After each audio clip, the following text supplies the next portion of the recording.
Welcome back. Amid claims of an increase in cases of corruption plaguing Israeli politics, just what has the judiciary been doing about it? Israel's judiciary is independent and considered professional by international standards.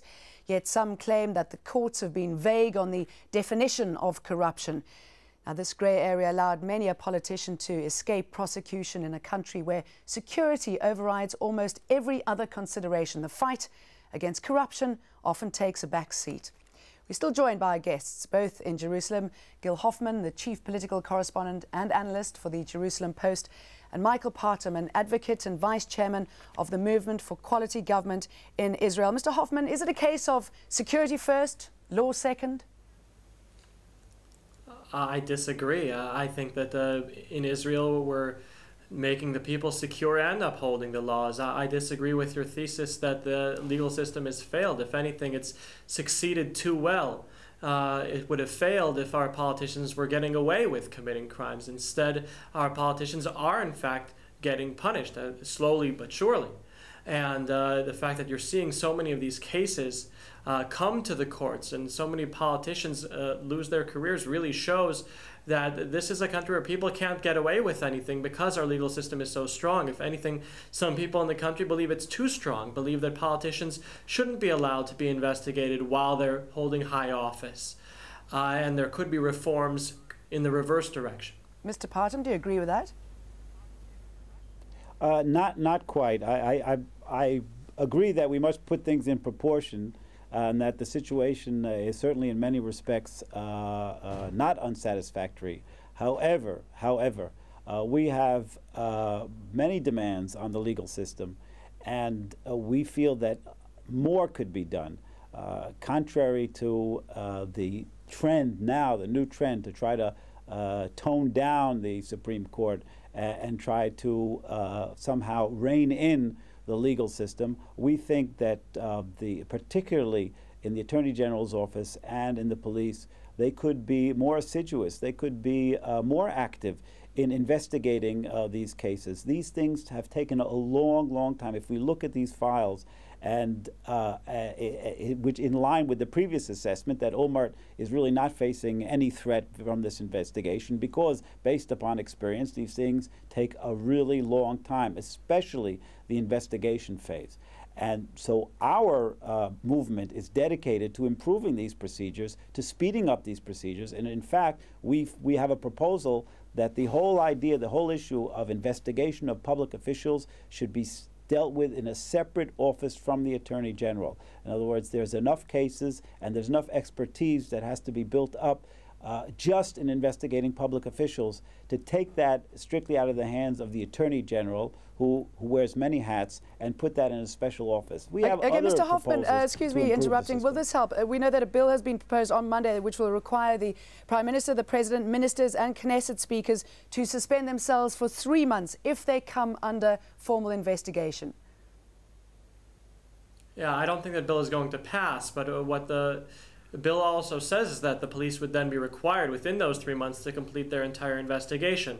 The goal of that bill is not to remove corrupt politicians from office, but in order to allow the politicians to be able to work without the legal system getting in the way too much. And I think it's ironic that we have to have such a bill in this country, the fact that we want to make our legal system run smoother. I don't think there are too many countries that receive Al Jazeera International that have a movement for quality government, that are working so hard in order to make sure their laws are enforced the way they are here in Israel.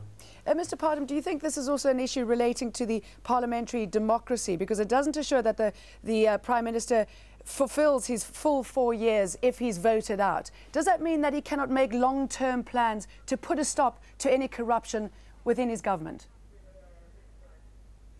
Well, we have a problem here in that the Parliament basically is a bystander to what the police and the Attorney General and the courts are doing, and is very reluctant to get involved in proceedings against the government, because as we know, the government also is made up of mostly members of Parliament.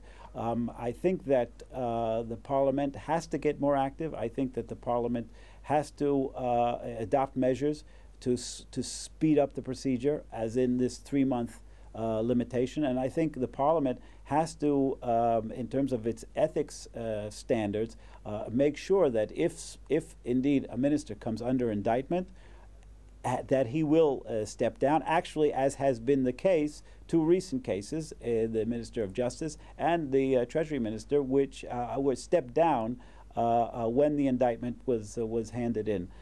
So there is a lot to be done, and as has been noted, in a parliamentary democracy, they are susceptible to public opinion, and we're part and parcel of public opinion, try to mobilize that in favor of better government. And so we've got our work cut out for us, and we are doing that work.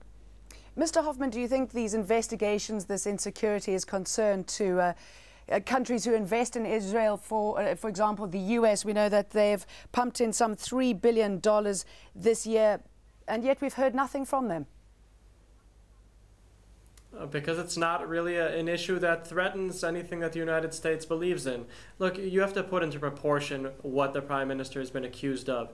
He's been accused of assisting a foreign investor in buying an Israeli bank that's being privatized. It's debatable whether that's illegal at all. It's certainly not illegal in most of the countries of the world.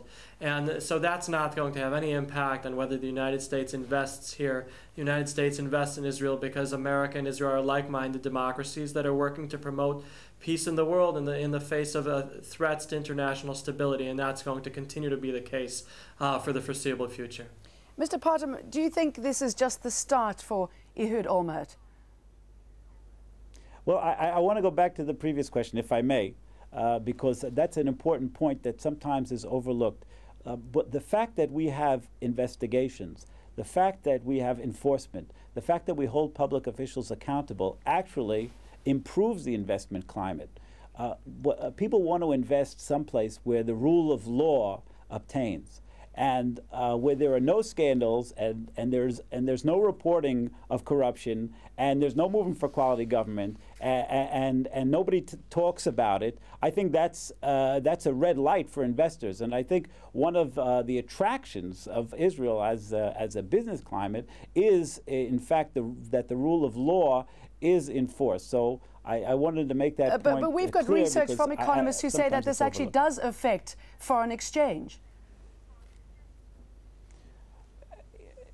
You have to differentiate between the rule enforcement and political instability. Quite obviously, if there's too great a degree of political instability, that will negatively impact on how people view the country and how much people are willing to invest in the country. And so therefore, what we really have to do is make sure we have full transparency, full accountability, and also elect better leaders, leadership who take the public trust to heart and act not for their own private benefit, but for the public benefit. Okay, let's stick with elections. Mr. Hoffman, if we had to have elections now, how would they play out?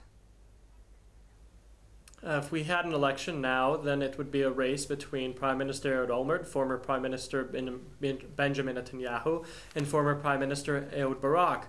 And Netanyahu would win the election according to the latest polls, in part because of his diplomatic and security policies, and in part because of his economic policies that have brought a record foreign investment to the country and record economic growth, which is what we're experiencing right now, corruption notwithstanding. So briefly, if you will, you think that Israel will come out of this relatively unscathed?